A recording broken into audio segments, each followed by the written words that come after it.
बघा, मी हे 4 स्लाइस घेतलेत.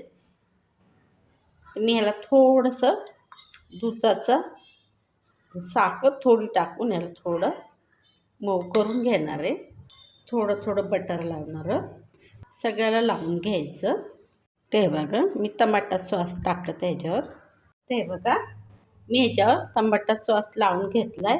मिरची पावडर, कांदा टमाटा टाकू शकता.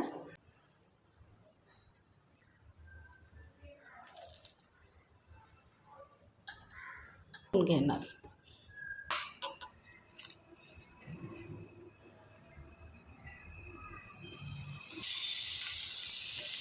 आपण ह्याच्यावर आपण आता दुसऱ्या साईडनी भाजणार. तर बघा, हे चांगले खरपूस भाजले गेले. तर आपण हे असं कुरकुरीत